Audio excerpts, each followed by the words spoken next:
podcast.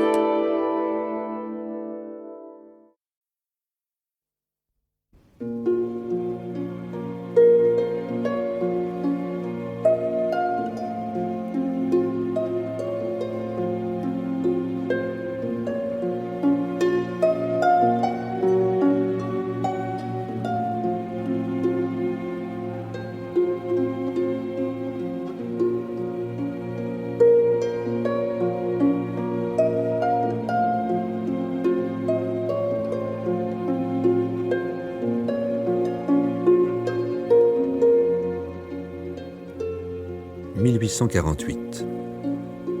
Sous le règne de Louis-Philippe, un jeune bourgeois de Nogent-sur-Seine, Frédéric Moreau, s'est installé dans la capitale, où, après avoir fait ses études de droit, il mène une vie libre grâce à un héritage important. Sur le bateau de Paris à Nogent, il a fait connaissance du ménage Arnoux. Il est follement épris de Madame Arnoux, à qui, après bien des hésitations, il laisse comprendre son amour. Madame Arnoux reste sourde, sinon insensible, aux déclarations de Frédéric. Dépité, Frédéric se jette à la tête de Rosanette, une cocotte dont il n'obtient pas davantage les faveurs. Dégoûté des échos qui paraissent dans la presse et des propos qui se tiennent dans les salons du financier d'Ambreuse, Frédéric passe quelques semaines en province, où sa mère tente de le fiancer à une camarade d'enfance, Louise Roch. L'ami de Frédéric, Deslauriers, présente comme sûre à Madame Arnoux la nouvelle du mariage de Frédéric. Madame Arnoux en éprouve un tel choc qu'elle s'avoue enfin à elle-même qu'elle aime Frédéric. Ce dernier demande à réfléchir avant de s'engager avec Mademoiselle Louise. Il revient à Paris, où Deslauriers l'informe de l'émotion de Madame Arnoux. Frédéric avoue alors à Madame Arnoux son amour, et ce sont des moments de bonheur partagés. Toutefois, Frédéric et Madame Arnoux ont fait le serment de ne pas s'appartenir. Frédéric donne un rendez-vous à Madame Arnoux pour avoir la joie de faire à son bras une longue promenade à travers les rues de Paris, et aussi, il l'espère bien, pour la conquérir.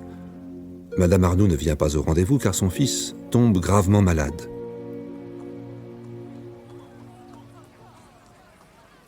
Pas un mot d'explication, rien, le silence, le mépris. Et moi qui étais fou de joie, fou de bonheur, l'imbécile que j'étais, le crétin. Rien, pas un geste, pas un signe de vie. La vertu. Au diable, la vertu, j'en ai assez. Ah, ces femmes, toutes les mêmes.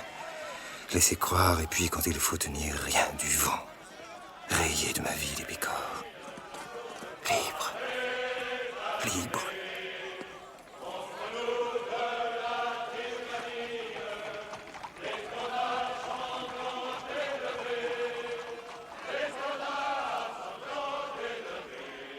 Ceux-là au moins savent ce qu'ils veulent. Ils n'hésitent pas. Ils vont au devant, prennent d'assaut. Ah, si je savais où trouver Rosanette.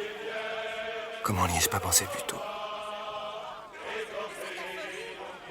Celle-là, je l'aurai. Elle me vengera de l'autre.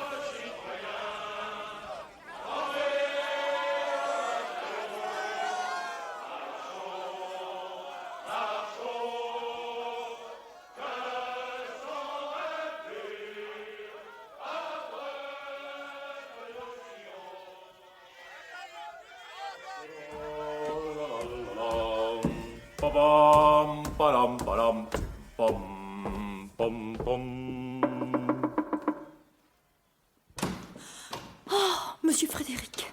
Eh oui, c'est moi, Delphine. Et ma parole, tu trembles. Oh oui, monsieur Frédéric, je suis comme madame, je crève de peur. Rosanette est donc là? Oh oui, monsieur, madame est dans un bel état. Son groom l'a insultée, elle l'a renvoyé. Elle croit qu'il va revenir avec une bande et tout lui piller. Quelle idée? Oh, madame ne s'épouse, fou rire. D'autant plus que son monsieur est parti. Quel monsieur? Le prince... Sernoukov. À tes souhaits. Eh bien, tant mieux s'il est parti. Annonce-moi à ta maîtresse, j'ai quelque chose de très important à lui dire. Federico, mon Federico, merci, tu viens me sauver. Toujours courageux et fidèle, toi au moins. Tu es toujours là quand ça va mal. Les autres ne pensent qu'à m'abandonner. Je suis là, ma jolie. Et je suis bien décidé à y rester. Tu ne me quitteras pas, Adi. Non, je te protégerai. C'est la seconde fois que tu me sauves la vie. Et tu n'en demandes jamais le prix, toi. Mille pardons. Nous allons changer tout cela immédiatement. Comment? Mais que fais-tu? Mon Federico. Mon Federico. Je suis la mode. Je me réforme. Désormais, je t'enlève. Tu es à moi. Oh, Federico, mon petit loup. Mais c'est bien vrai. Ah, je te l'avais dit que je t'aimerais, toi. Ce n'est qu'un acompte. Nous allons dîner aux 3 frères provençaux. Et après? Qu'est-ce qui se passera après?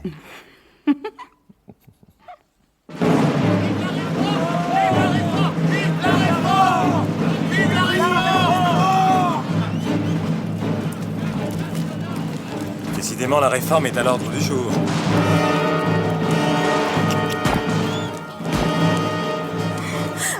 Tu sais, mon poulet, tous ces petits coups de feu, ça ne m'amuse guère. On ne peut pas passer par le boulevard des Capucines. C'est de là que ça part. Bah, on casse quelques bourgeoises, n'est rien. J'aimerais mieux faire un détour. Il y a trop de baïonnettes dans ce coin-là.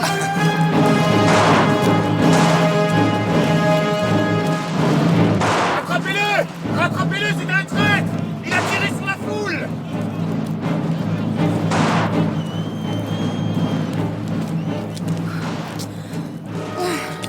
Je ne peux plus avancer. Ça me coupe les jambes. Jamais nous n'arriverons chez toi. Qui t'a dit que nous allions chez moi? Mais je croyais... J'ai beaucoup mieux pour toi. Et à 2 pas d'ici. Oh, tu blagues? Rue Tronchet? Oui, ma jolie. Un tout petit nid que j'ai préparé pour toi, avec des fleurs, de la dentelle et de petites pantoufles en satin.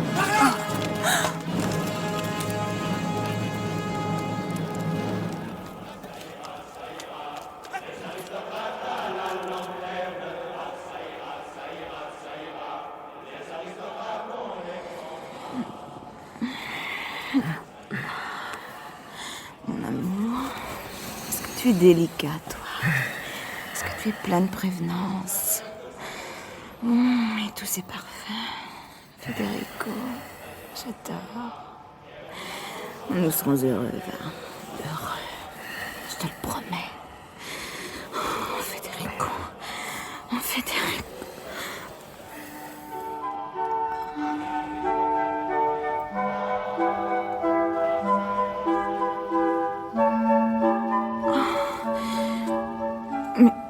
Mais qu'est-ce que tu as, mon amour? Tu pleures. C'est trop de bonheur. Il y a si longtemps que je te désirais.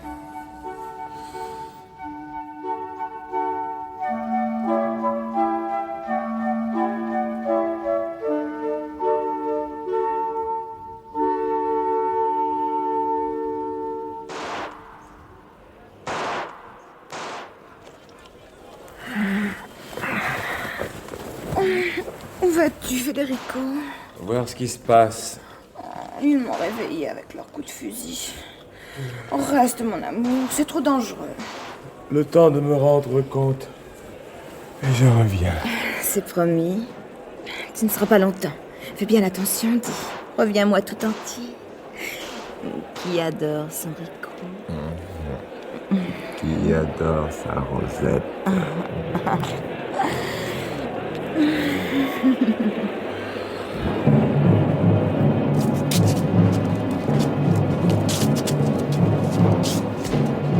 Inutile de descendre vers les Champs-Élysées, citoyens. C'est du côté du Palais Royal que ça se passe. Et bientôt, on l'espère du côté des Tuileries. Et les barricades? On peut les contourner. Les tessons de bouteilles et les fils de fer, c'est pour les chevaux. Depuis ce matin, toutes les mairies sont à nous. Il y a 5 casernes. On va à l'attaque du poste du château d'eau. On les aura! Qu'est-ce qui s'est passé hier au boulevard des Capucines? Ils nous ont tué plus de 100 camarades. Oh, les salauds! Si ce n'était que ça, ils ont choisi dans le tas 5 cadavres qu'ils ont promenés dans un chariot sous notre nez. Pour donner une leçon au peuple. Eh bien, chacun son tour. Aujourd'hui, c'est le peuple. Restez donc là, citoyens! Ils vous tirent dessus! Qui, moi? Mais vous êtes visés, citoyens, que je vous dis! Bon Dieu! Raté! Grâce à vous, merci. Ah, excusez la bousculade. Citoyen, je sais ce que c'est que de me battre. J'ai fait mon devoir partout. En 1830, en 32, en 34, en 39. Fernand, viens, mais viens donc. Mais vous entendez la citoyenne? Ah bah, laisse-moi tranquille, je te dis. Et la loge, qui c'est qui va la surveiller, la loge? Oh, comme si tu pourrais pas la surveiller toute seule. Aujourd'hui, on se bat, il faut que je me batte. Allons, enfants de la patrie. Fernand! Va-t'en! le jour de gloire est arrivé. Contre nous de la tyrannie.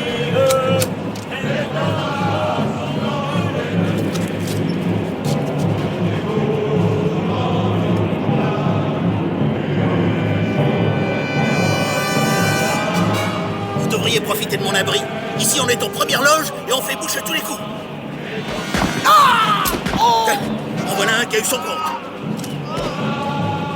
Qu'est-ce que c'est que ce vieillard en habit noir qui se promène sur un cheval blanc? Quelques fous, quelques parlementaires. Il agite un rameau vert de la main droite et montre un papier de la main gauche, comme si l'heure était encore au discours. Monsieur, Hein? j'ai plus de cartouches. Prends dans mon dos et tire-toi, gamin. Tu vas te faire tuer. Merci, monsieur. Voyez, la troupe a abandonné le poste. Il ne reste plus que les municipaux. Vous connaissez la nouvelle? Le roi vient de partir. Philippe, c'est pas vrai. Si vous ne me croyez pas, allez-y voir. Les Tuileries sont ouvertes.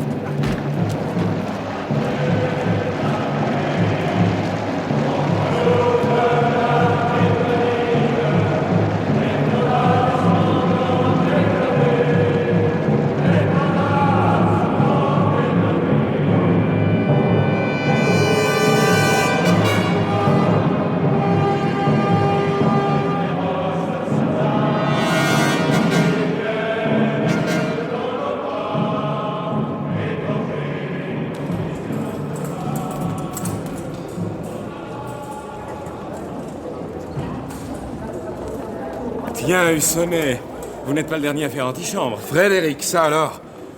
Eh non, mon vieux, comme vous voyez, je m'introduis à la cour. C'est une bonne farce, non? Si nous montions jusqu'aux appartements royaux. Non, permettez que j'inscrive d'abord mon nom sur le registre des visiteurs illustres.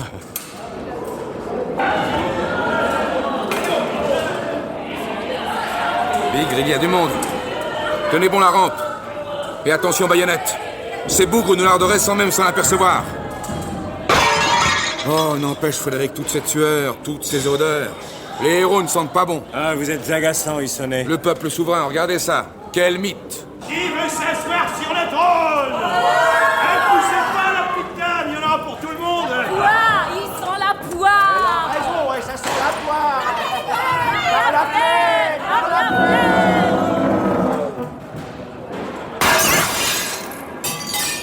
Qui veut du linge, de la belle dentelle, de la cachemire? Passez-moi les rubans de la Légion d'honneur. Tu veux t'en faire des ceintures de chasteté, mignonne? Ah, avec elle, ça risque rien. Qui veut des chapeaux à plumes d'autruche? Moi, mon Dieu, il ne sera pas dit qu'un forgeron ait jamais mis ça sur sa tête. Souvez, mesdames, faites votre choix. Par ici, la chambre de la reine et les chambres des princesses. Et moi, j'aurais couché dans le lit d'une princesse. Ouais, mais si t'avais pu les violer, ça aurait été autre chose, non? Tranquille, hein. C'est les caves qui m'intéressent, le vin à cachet rouge. Ah mon vieux, alors faut redescendre. Ici c'est pour ceux qui aiment la dorure, les fanfreluches, la tapisserie. Et saluez bien bas la citoyenne qui est debout sur cette table. On peut toucher? Imbécile, t'as jamais vu une statue de la liberté? Ben regarde. Sortons de là, Frédéric. Ce peuple me dégoûte. N'importe. Moi, je le trouve sublime.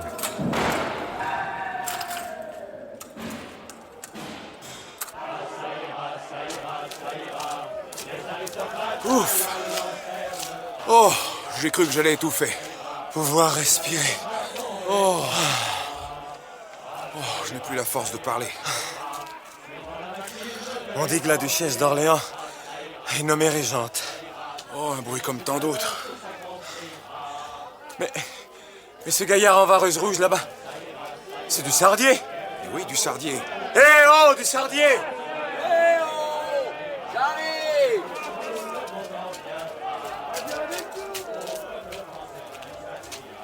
Ah, quel bonheur, mes pauvres vieux, quels braves gens. Enfin, le peuple triomphe. Et ce mouchoir autour de ton front? Oh, ce n'est rien, une éraflure, j'ai attrapé ça au quartier latin ou rue Rambuteau. Oh, moi je ne tiens plus debout. Ah, depuis 48 heures, je n'ai pas dormi. J'arrive de l'hôtel de ville. Et comment est-ce là-bas? Oh, tout va bien. Ah, si vous saviez ce que j'ai vu. Tout le monde s'embrasse, les ouvriers, les bourgeois, c'est beau. La République est proclamée. La République? Oui, maintenant on sera heureux. Plus de roi. Il y en a encore en Pologne et en Italie. Des journalistes qui causaient tout à l'heure devant moi m'ont dit qu'on allait les supprimer là aussi. Plus de rois, mes amis. Toute la terre libre. Toute la terre libre.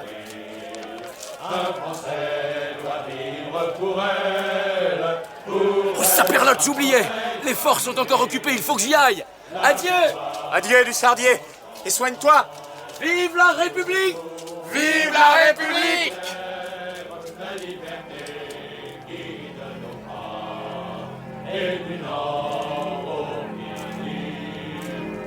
Bien. Et si maintenant nous allions instruire les populations? Faire un article, oui. Mais comment dire? Je ne sais si c'est à cause du Sardier, à cause de ces foules, de l'odeur de la poudre, de ces chants, de ces cris, de cet enthousiasme fou.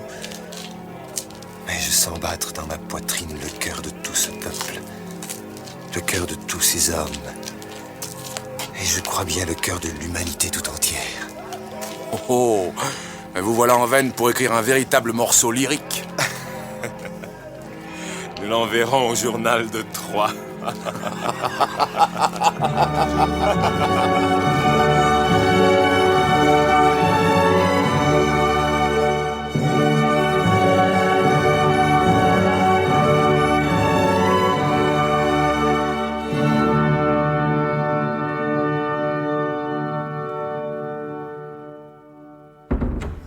Enfin, te voilà de retour. Heureux de retrouver ma Rosette. Oh, dont tu ne t'es guère occupé pendant 2 jours. Où étais-tu? Aux Tuileries, ma chère. Je visitais les appartements royaux. Et cela te fait rire. Pendant que moi, je crevais de peur toute seule dans mon lit. 2 nuits sans pouvoir dormir. Mais puisque je suis là, Rosette, puisque tout est fini. J'ai encore entendu des coups de feu pas loin d'ici la nuit dernière, et des cris. Je t'assure que c'était les derniers. Je reviens de l'hôtel de ville. Maintenant, le calme est revenu. La République est proclamée. C'est la paix, le bonheur, la prospérité. Eh bien, vive la République, alors! Oui, Rosa, vive la République. Et tu n'es pas la seule à te déclarer pour la République. C'est à qui s'y ralliera le plus vite. Les magistrats, les conseillers d'État, les membres de l'Institut, les maréchaux de France, les bonapartistes, les légitimistes et même les orléanistes. En somme, je suis à la mode. Tout à fait. Mets ta plus belle robe. Nous allons au spectacle. Où ça? Dans les rues de Paris. Tu verras comme c'est amusant. Les bourgeois sont dehors, tout étonnés d'être encore en vie. Viens.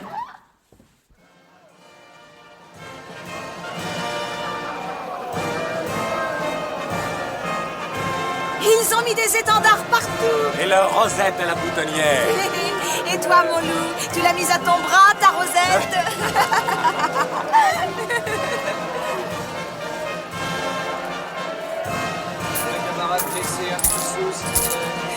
Pas un petit Louis, non? Ouais, ne me parlez pas de cette tête de chien. Regardez-le, Louis-Philippe, sur l'affiche. Pâtissier ou saltimbanque au choix. Une sangsue, oui. Une vraie sangsue du pain.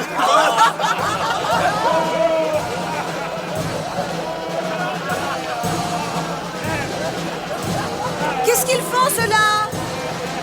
Bénissez, Seigneur, cet arbre, symbole de liberté, que nous plantons aujourd'hui en souvenir de cette journée bienheureuse de la République.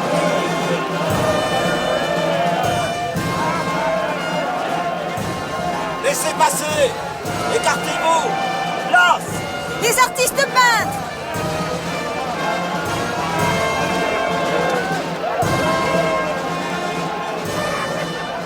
Encore une députation. Regarde derrière le nègre qui joue du tambour. Celui qui porte la bannière, tu le reconnais? Pèlerin, mon peintre! Oui, pèlerin. Rosanet, venez avec nous! Où allez-vous? À l'hôtel de ville! Halte! Ralentissez!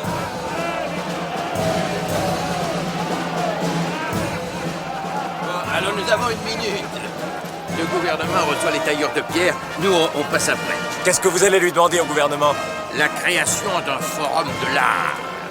Le génie de tous les travailleurs mis en commun. Vous vous rendez compte de ce qu'il peut en sortir? Paris sera couvert de monuments gigantesques. chef-d'œuvre sublime. Et vous, mon peintre, qu'est-ce que vous ferez dans tout ça? La décoration, ma toute belle. J'ai déjà commencé une figure de la République. Ouais, pèlerin, c'est à nous! Dépêchons-nous, après nous, c'est le commerce de la volaille!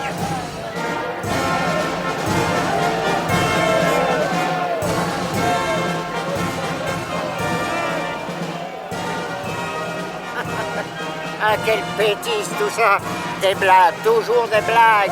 Jabbar, ça par exemple, la fête est complète. Alors, Moreau, vous les écoutez, ceux-là? Toujours les mêmes! Mais sacrebleu, on escamote la République, vous ne le voyez pas, non? On ne met partout en place que de vrais républicains. Admettons-le. Et alors? Qu'y a-t-il de corps parmi eux, Moreau, hein? Qui, je vous le demande? Qu'est-ce qu'ils ont fait jusque-là? Qu'aurait-il fallu faire? Prendre le Rhin, biche! Prendre le Rhin, je vous le dis! Et l'avons-nous pris? Non, n'est-ce pas? Et nos frontières naturelles, les avons-nous reprises? Et qu'y a-t-il d'étonnant? Qui est ministre des Affaires étrangères? Lamartine! Pourtant, Lamartine... Oui, je connais la phrase. Le drapeau rouge n'a jamais fait que le tour du champ de Mars, traîné dans le sang du peuple. Et le drapeau tricolore... Ah, parlons-en du drapeau tricolore. Tous les partis se rangent sous son ombre et chacun d'eux ne voit des trois couleurs que la sienne. Et se promet bien d'arracher les deux autres dès qu'il sera le plus fort. Voilà la vérité, Moreau. On ne me parle pas du gouvernement. Pourtant, le Dru-Rollin... Le Dru-Rollin, vous trouvez suffisant pour le problème? Vous n'êtes pas difficile. Et Dupont de l'Eure, qu'est-ce que c'est? Une vieille ganache. Albert, un idiot, qui parce qu'il se dit ouvrier, croit qu'il a du talent. Louis Blanc, un utopiste. Croyez-moi, on escamote la République, Moreau. Je ne sortirai pas de là. Vous parlez comme Blanqui. Blanqui. Ah, celui-là, si seulement on pouvait avoir confiance en lui. C'est un homme extrêmement dangereux. Attendez la suite, Jabbar. Ah, je connais ça. Attendre que la réaction relève la tête. Elle se démasque déjà. Elle charge la République de toutes les horreurs, le socialisme de tous les crimes. Mais parfaitement. Quand on s'attaque à la propriété, c'est à Dieu qu'on s'attaque. Voilà ce qu'ils disent, vos bourgeois. Allez donc un peu dans les salons, Moreau. Vous les verrez trembler comme en 93. Parler de la République comme si le couperet de la guillotine allait s'abattre sur leur nuque. La haine se cache, mais elle est là, Moreau. Elle est là. Si nous ne voulons pas être débordés, il nous faut prendre garde. Souvenez-vous de ce que je vous dis aujourd'hui.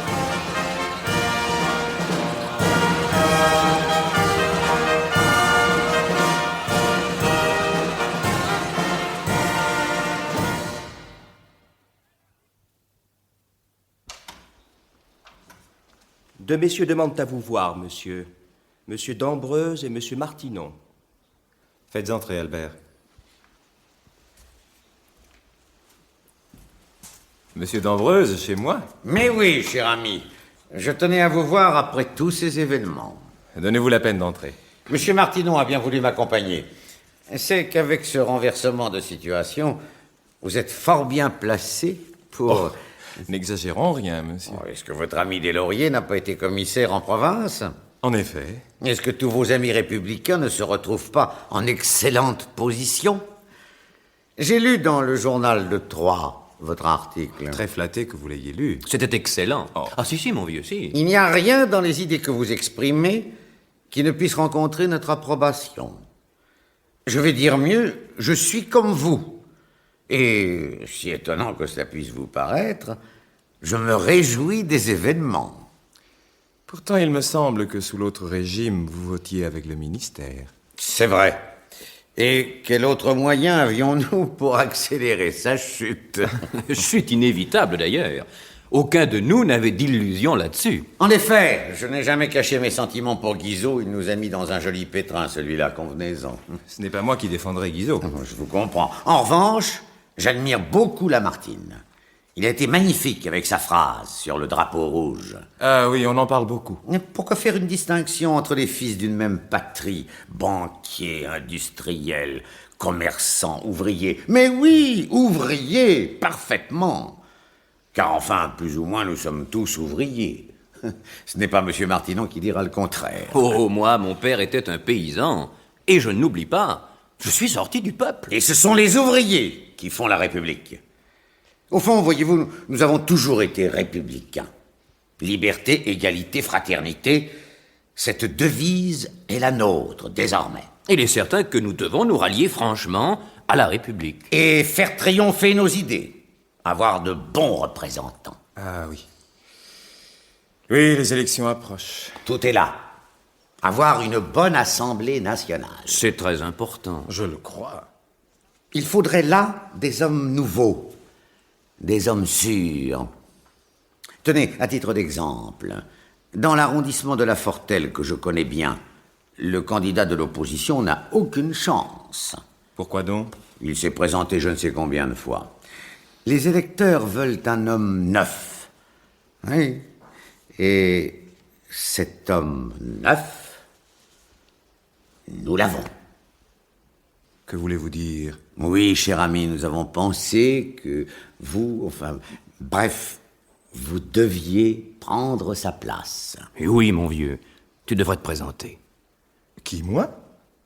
Oh, vous plaisantez. Pas du tout. Les ultras voteront pour vous, étant donné vos opinions personnelles. Les conservateurs voteront contre moi. C'est là où vous vous trompez, mon cher Moreau. Votre famille est connue dans la région. Et aussi, il faut bien le dire, j'y ai un bon nombre d'amis, une certaine influence. Vous me comprenez. Si M. d'Ambreuse t'apporte son aide, tu es sûr d'être élu. Je ne saurais jamais comment m'y prendre. Rien n'est plus facile. Vous vous faites recommander aux patriotes de l'Aube par un club de la capitale et le tour est joué. Il me faudra lire une profession de foi? Non pas. Il n'y a rien de plus commun. Il suffit que vous exposiez vos principes dans une déclaration. Vous n'aurez qu'à me l'apporter. Nous arrangerons cela. Je sais ce qui convient dans la localité, croyez-moi. Dans ces conditions... Vous acceptez? Bravo! Tu acceptes, enfin. Vous pourrez rendre de grands services au pays. À nous tous. À moi-même. Oh, monsieur... Mais si. Et si vous avez besoin de quelque chose, vous et les vôtres... Vous êtes trop aimable. Voyons, cher ami, par des temps pareils, il faut s'entraider. Mille grâces, cher monsieur. À charge de revanche, bien entendu. Ah, je suis bien content pour toi. Hein, vraiment. Merci, Martineau. Nous reprendrons très bientôt cette conversation. Faites-moi ce plaisir.